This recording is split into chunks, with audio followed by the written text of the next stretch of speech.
Listo. Vos me dices, pues, ¿cuándo empiece? ¿Ya?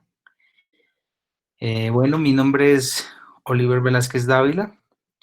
Soy antropólogo egresado de la Universidad del Cauca. Hice una maestría en Flaxo, Ecuador, en antropología visual y documental antropológico. Actualmente trabajo en la Oficina de Asuntos Étnicos de la Unidad de Restitución de Tierras. Desde hace un año empezamos a hacer un trabajo de construcción de memoria con un pueblo indígena que empezó su proceso de reetnización desde 1996. Estamos en etapa de postproducción.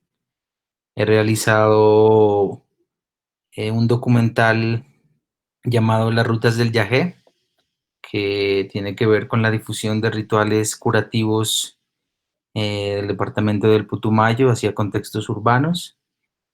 Y he participado en otras realizaciones más de tipo de ficción en Popayán. La última fue denominada Transdimensión, la historia de William Burroughs en Popayán y bueno, y por allí he hecho algunos cursos y talleres sobre fotografía documental, que es como el campo que me interesa, la fotografía documental, el documental en general. Eso sería.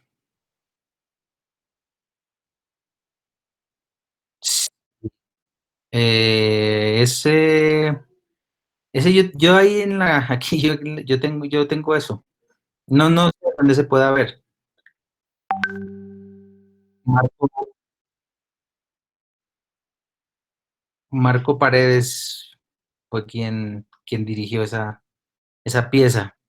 Hay un ejercicio de cine básico para entender los planos.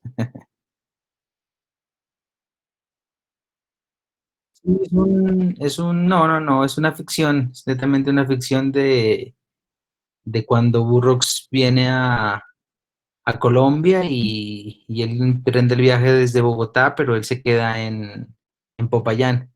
Entonces, Marco recrea esa visita de él ahí.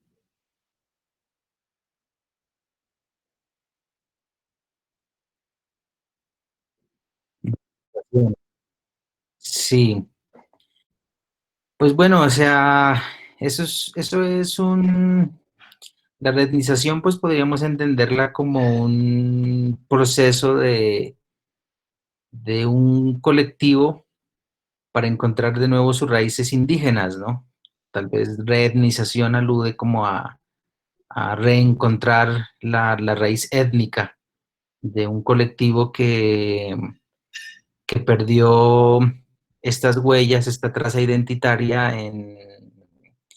digamos, en el transcurso histórico de la conquista y colonización. Entonces es un colectivo que en 1996 se inicia a partir de un proceso de reconocimiento político, porque lo que buscaban ellos en su primer momento era reconocer que había un cabildo indígena. Entonces es a partir de allí, digamos que de lo legal, desde esta eh, legalidad, pues, ¿no? Desde la jurisprudencia, pues, que reconoce la Constitución con el reconocimiento multiétnico y pluricultural, eh, su identidad indígena como un pueblo de los pastos. A eso alude el concepto.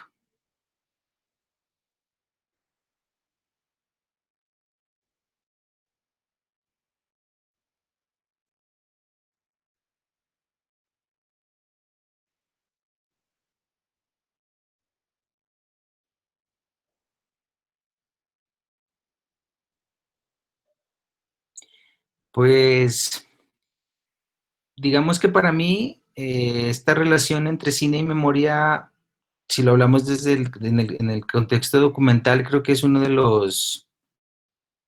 de los desafíos más complicados que pueda tener algún un realizador, ¿no? Porque la pregunta, como dirían algunos autores que trabajan el tema o precisamente esta relación, entre ellos recuerdo a Candiu, eh, el desafío es cómo poner en escena el recuerdo, ¿no? Cómo poder poner en escena toda esa oralidad que, que se instala en la remembranza, en el recuerdo, en todos aquellos dispositivos que pueden permitir construir esa memoria. Entonces, en ese sentido, creo que si en primer lugar hay un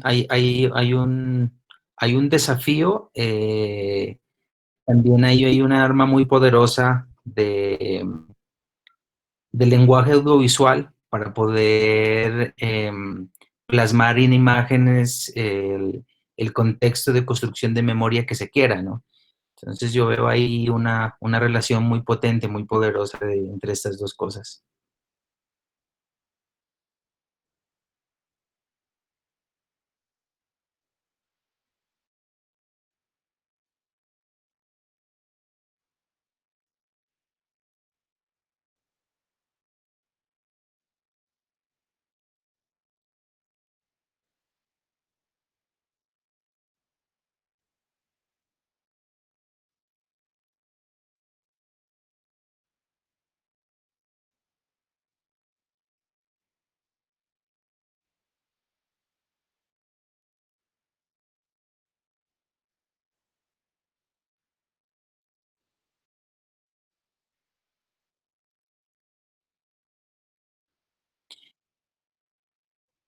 Sí, sí, te entiendo. Yo creo, o sea, sí, ¿no? Sin duda, el cine, el audiovisual, el video ensayo, todas sus expresiones, pues no, sin limitarnos a solo la creación documental, es un arma muy poderosa.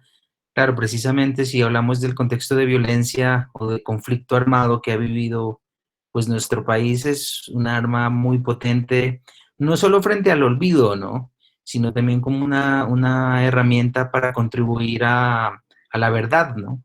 Creo que a la actualidad nosotros los colombianos carecemos de esa verdad, de ese esclarecimiento de los hechos que han vulnerado tantos derechos a toda la sociedad, ¿no? Aquí no hay, digamos, no hay un sector que esté alejado de los impactos de la violencia. Y es precisamente la ocultación, ¿no? La negación, en primer lugar, de que haya un conflicto armado. Si bien desde distintos sectores sociales, distintos sectores académicos, de distintas formas de movilizar la verdad, pues se ha podido dar esa primera lucha que es dar cuenta de que existe un conflicto, de que no ha acabado el conflicto a pesar de que estemos en un proceso de paz o se habla de un post-acuerdo.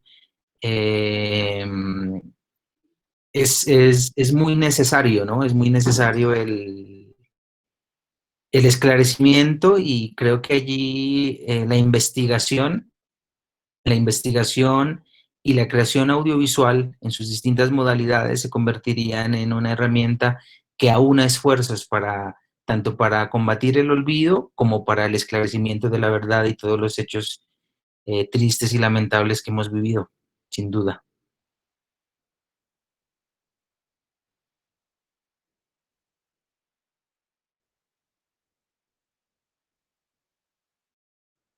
Claro, además de eso, ¿no? Además de que contribuiría a esto, sería también, claro, una herramienta que digamos que allí sí sirve, allí sí me hace recordar a Benjamin en alguna de sus tesis de la historia, que él llama que la historia ha sido contada por los vencedores.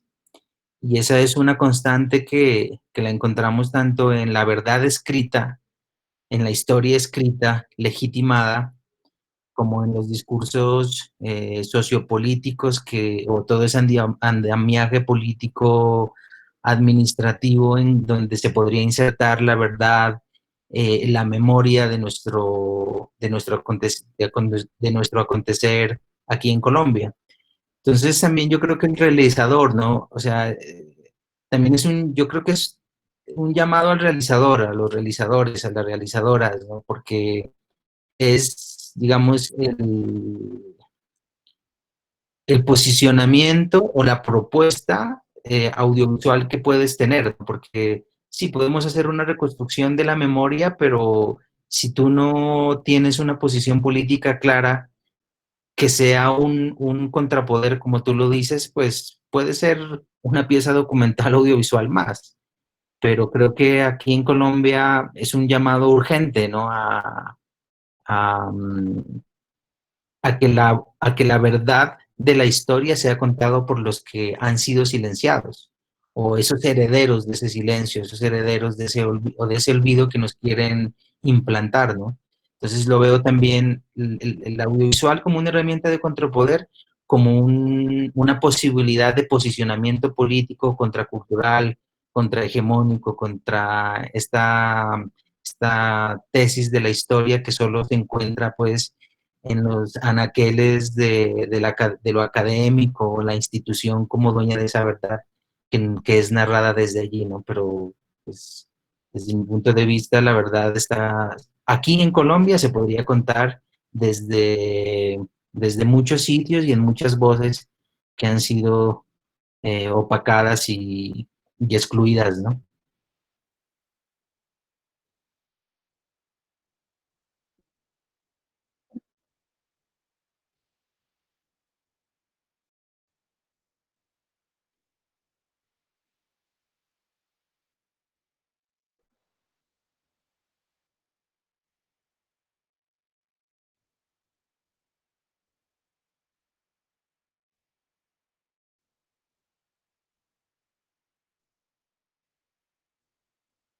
Precisamente allí, ¿no? Ahí trataba a la respuesta que te daba anteriormente, ¿no? O sea, la verdad, dice Benjamin, la verdad está contada por los vencedores y hay un entretejido de poder que se niega a esclarecer la verdad, se niega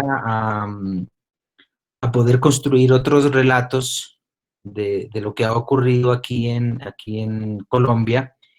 Y pues claro, ¿no? Sin duda eso hace parte en ese andamiaje de nuestra nueva gobernabilidad, ¿no? Pues hay muchos intereses de que la verdad no salga a flote y claro, el Centro de Memoria, si bien años atrás cumplía con su misión era precisamente el esclarecer la verdad del conflicto, lo que ha ocurrido y lo estaba haciendo de una manera adecuada, poniendo en práctica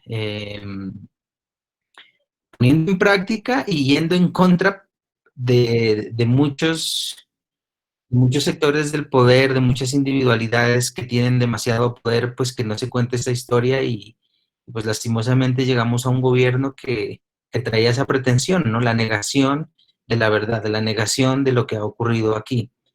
Entonces, sí, es lamentable, ¿no? Es lamentable y debilita y es un reproceso a todo lo que en años anteriores el Centro de Memoria venía haciendo. Los Basta Ya, o estos libros denominados Basta Ya, que tomaban regiones del país, estaban dando cuenta de un marco eh, o de un tejido, de una urdimbre que muchos no conocíamos, no sabíamos de cómo se había desarrollado, cuáles eran esos tentáculos y esos hilos en cómo se había configurado el conflicto aquí en Colombia y ellos lo estaban logrando hasta ese momento. Ahora siento que estamos estancados y que estratégicamente ellos hablo del gobierno actual, ¿no?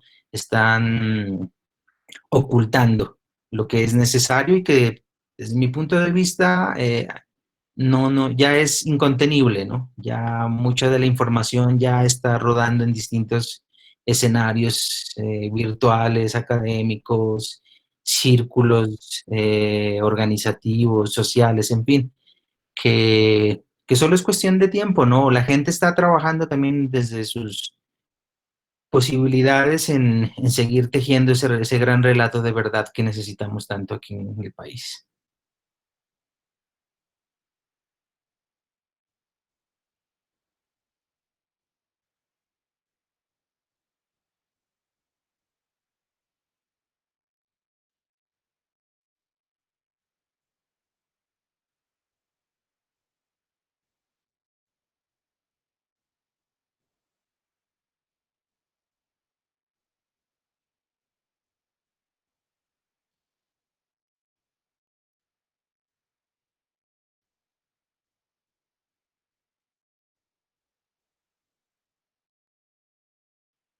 Sí, no, totalmente, ¿no? Es una desconfianza estratégica, diría yo, ¿no? O sea, todo lo que tenga que ver con lo que ha ocurrido en estos 50 años de conflicto y sus hitos y periodos de agudización donde han ocurrido aquí barbaries, han ocurrido crímenes de lesa humanidad, han- hay un genocidio en curso de ciertos sectores de la población, tanto físico como cultural. Claro, es parte de la jugada ajedrecística de detener la visibilización de esos acontecimientos tan nefastos que estamos viviendo como sociedad, ¿no?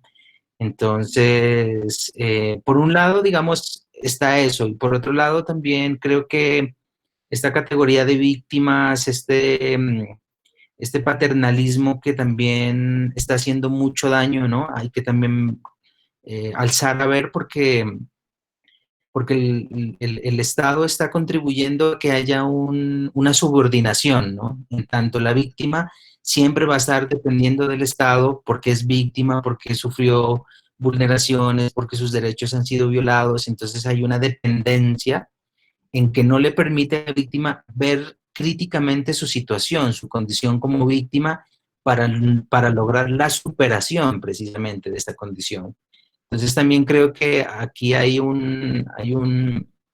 creo que hay que ir dándole la vuelta a esta construcción de la memoria histórica hacia la construcción de una memoria.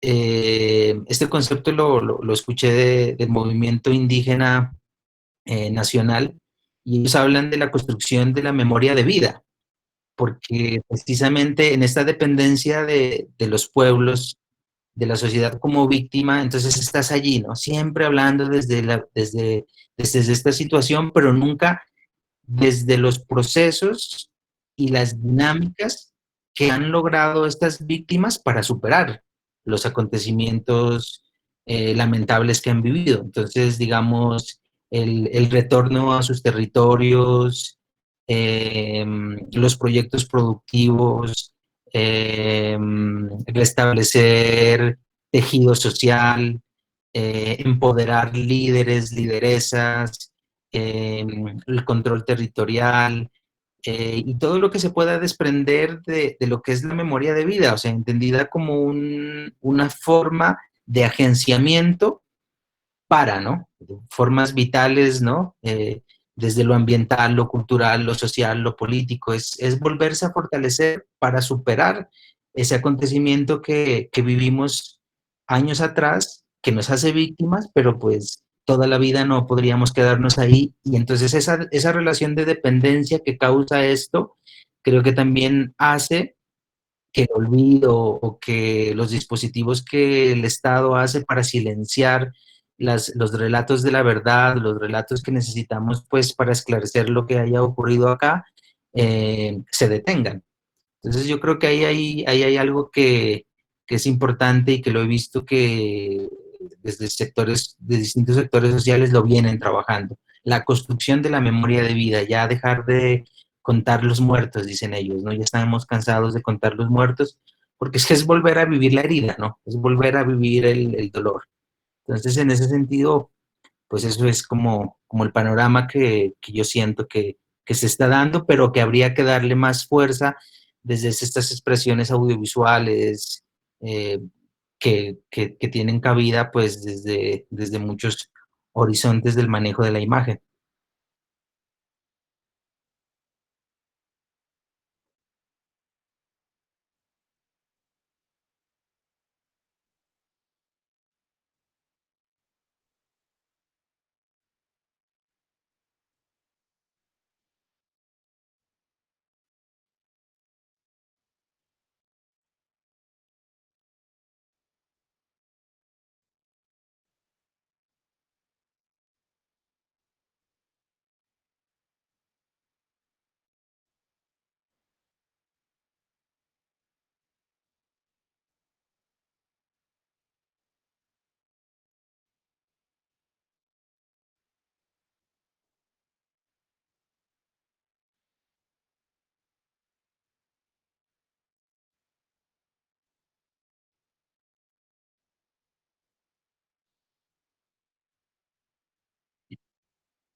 Sí, yo creo que sí, ¿no? O sea, yo creo que ya estamos llamados a eso porque, pues ahorita que tú mencionabas el trabajo que ha hecho el Centro de Memoria es precisamente su núcleo de la investigación, su problema central ha sido la memoria histórica. Y sin duda es un trabajo muy relevante, importantísimo. Creo que les queda mucho por hacer allí, pero pues a las actuales condiciones administrativas, quién sabe hacia dónde avance o retroceda.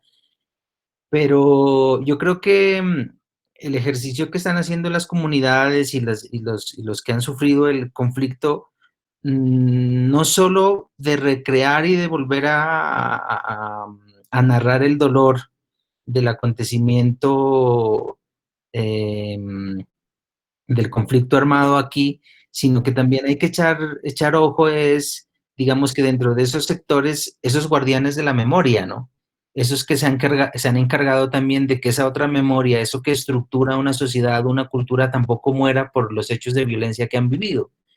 Yo te hablo desde el punto de vista de los pueblos indígenas, digamos, pueblos indígenas que han sido arrasados, han sido despojados, han tenido que abandonar su territorio, han tenido que estar confinados por muchos años dentro de sus resguardos sin poder ejercer, ni reproducir, ni seguir transmitiendo sus conocimientos. Allí ha habido personas que sin desfallecer mantienen la memoria, ¿no? O sea, esa memoria que, que encausa y sigue llevando el flujo continuo de su identidad, ¿no? Del poder cultural que llevan, ¿no? De esa relación entre territorio y cultura que es inescindible, pero que también está allí, y esa es la memoria de vida.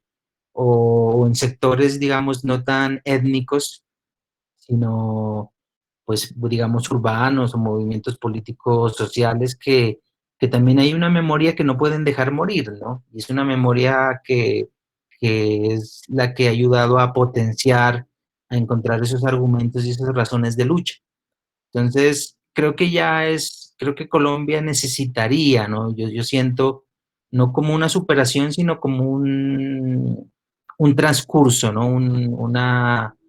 Allí una intermediación, ¿no? Entre la construcción de la memoria histórica que tanto necesitamos, pero también dándole potencia a esta memoria de vida, que es la que ha permitido también la resiliencia, la superación, la reinvención de muchos sectores de la sociedad para seguir vivos y continuar después de tanta cosa, de tanta violencia.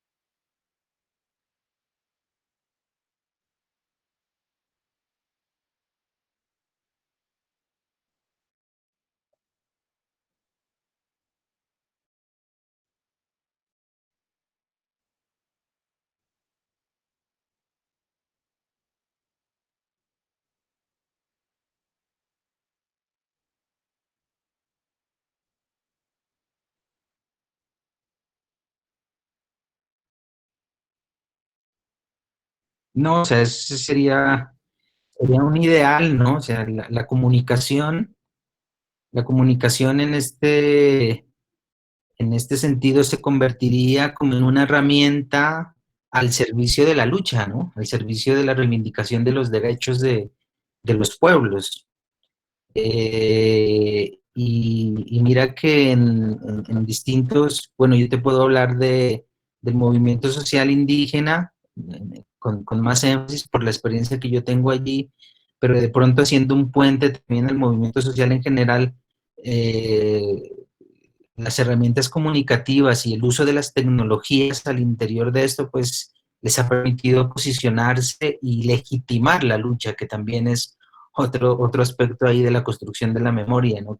También que se niega la protesta social, se niega la posibilidad de organizarnos, se niega la posibilidad de agenciar y que este agenciamiento tenga posicionamiento legal, si se quiere, que tenga incidencia política frente a las políticas del Estado, pues sin duda es una de las mejores herramientas, ¿no? Porque el silencio es el que predomina. El silencio de que produce las balas es el silenciamiento de toda esa creatividad y de todas esas ganas de manifestar y expresar lo que nos ha sucedido. Entonces la tecnología, los medios de comunicación, los lenguajes audiovisuales son un aporte esencial, y yo creo que en Latinoamérica son fundamentales, ¿no? Y lo estamos viendo, o sea, digamos lo que antes de la pandemia estaba ocurriendo en Chile, en Ecuador, aquí en Colombia, en México, en Centroamérica, todo se estaba gestando desde las redes sociales. Todo se estaba gestando desde esta relación, ¿no? De la comunicación, las redes sociales, lo que empezó a ocurrir en Estados Unidos ahora con este brote de racismo. ¿Quién sabe, cómo es que sabíamos nosotros en Latinoamérica que ya la población afroamericana estaba sufriendo? Lo sabíamos por las películas, teníamos un indicio, pero que eso estaba tan vivo, o que el afroamericano estaba siendo víctima sistemática de esta violencia, no lo sabíamos. Y ha sido las redes sociales, el uso de la tecnología, las piezas audiovisuales que se empezaron a mover por este tipo de plataformas que nos ha permitido visibilizar y solidarizarnos, ¿no? De alguna manera con este tipo de luchas que se están emprendiendo en distintas partes de nuestra América.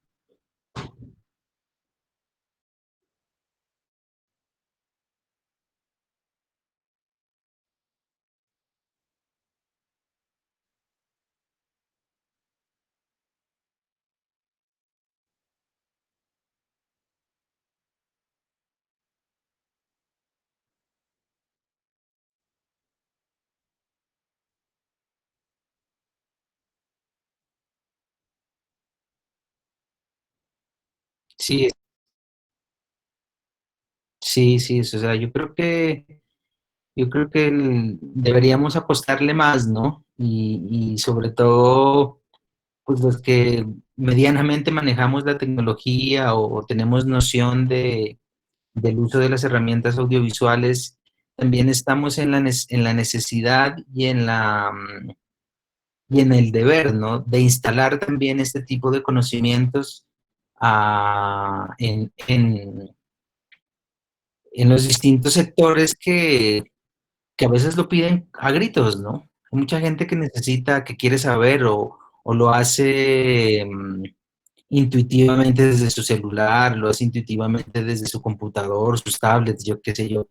Entonces, creo que ahí es la relación también que tenemos nosotros como académicos o los que estamos también inscritos aquí en en esta otra burbuja, ¿no? Tan, a veces parece alejada, pero yo creo que cuando vamos al territorio con nuestras herramientas, instalamos las capacidades, las enseñamos, las compartimos, también estamos contribuyendo, ¿no? Al esclarecimiento de la verdad y la construcción de una memoria más sólida y que se pueda superar, ¿no?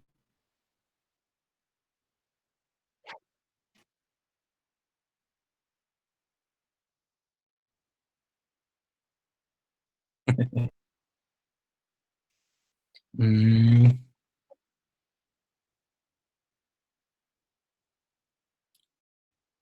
em, no, o sea, yo nomás acentuaría un poco lo que te digo, ¿no? O sea, creo que es importante, em, si bien lograr consolidar la memoria histórica, aquí si estamos hablando de nuestro país, o sea, todavía falta mucho trabajo de consolidación de la memoria histórica, pero con la intención progresiva de seguir construyendo una memoria de vida, ¿no? Porque es que la memoria histórica es una memoria de muerte, es contar, es la narración de la muerte, del asesinato, del desplazamiento, de la violación, etcétera, ¿no? O sea, a la gente le cansa, la gente ya creo que está tratando de también darse un respiro de ese tipo de trabajo, ¿no?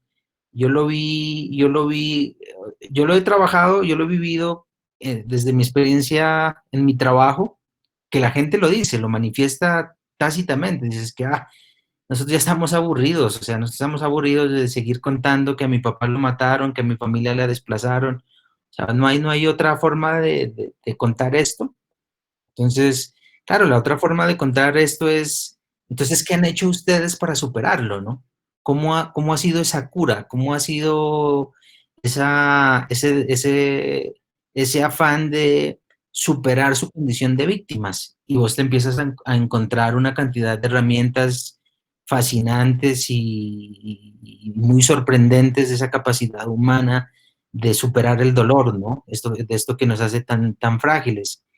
Y lo he encontrado allí, a eso le he llamado yo, o tomé, digamos, el concepto desde los pueblos indígenas, la memoria de vida. Creo que la alternancia entre memoria histórica y memoria de vida, o lo que tú estabas mencionando, haciendo referencia a los trabajos que en Argentina y también en Chile se están haciendo, es hacer ese tipo de conjugación. Yo creo que eso sería también vital y le quitas el tinte a la creación audiovisual o cualquier tipo de creación que tenga que ver con la imagen de aburridora o de triste, digamos, ¿no? La melancolía de la imagen, esa melancolía de la imagen que también, pues es una estética que se suscita sola, ¿no? Este Abad, Jesús Abad, hace el año pasado, terminando el año, vimos un relato que él construyó a partir no de la fotografía que nos tenía acostumbrados a ver Jesús Abad, ¿no? Sino una fotografía el después, ¿no? Entonces él volvió a Bojayá y él fue a buscar a la gente que él le había tomado la fotografía en ese tiempo de la masacre. Entonces, claro, fue un trabajo de investigación durísimo que él hizo, pero lo interesante a mí, lo que me pareció fue que era ver, por ejemplo, una niña que estaba allí en medio de una multitud frente a 6, 7 muertos tirados allí en la tierra, pues esa niña era la hija de toda esa familia. Y él fue y se encontró con ella, pero ella ya con una familia, con una finca, con unos hijitos y con toda la fuerza, pues, para continuar la vida, ¿no? Entonces él decía, no nos olvidemos, ¿no? No nos olvidemos que el momento de la construcción de la memoria histórica fue un espacio-tiempo muy pequeño. El espacio-tiempo más grande que existe o que abarca la memoria histórica es la memoria de la vida. Es lo que la gente está haciendo para recuperarse, para volver a sobrevivir y pues no desfallecer en el intento, no suicidarse, digamos, de tanta cosa. Entonces yo creo que eso, desde mi punto de vista, es importante, ¿no? Trabajarlo en este tipo de labores que estamos queriendo asumir, pues. Don Alejo Carpentier.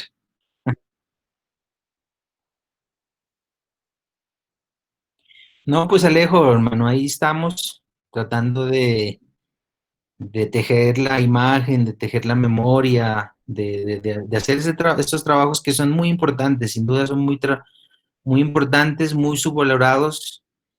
Aquí en Colombia tal vez se le da mucha cabida a la producción cinematográfica, de ficción, como de otra índole, pero yo creo que aquí debería haber, ¿no? O luchar por ganarnos ese espacio donde el medio de comunicación o la creación audiovisual tenga un énfasis en el posicionamiento político frente a la verdad, ¿no? Que sea una herramienta para la construcción de la verdad. Pero pues así lo vamos haciendo, así se hacen estas cosas. Entonces es chévere que estés en ese trabajo, viejo Alejo. Bueno, hermano, pues que te rinda con tu trabajo. Yo sé que va a salir algo chévere y pues ahí estamos conversando. Cualquier cosa me dices, me llamas.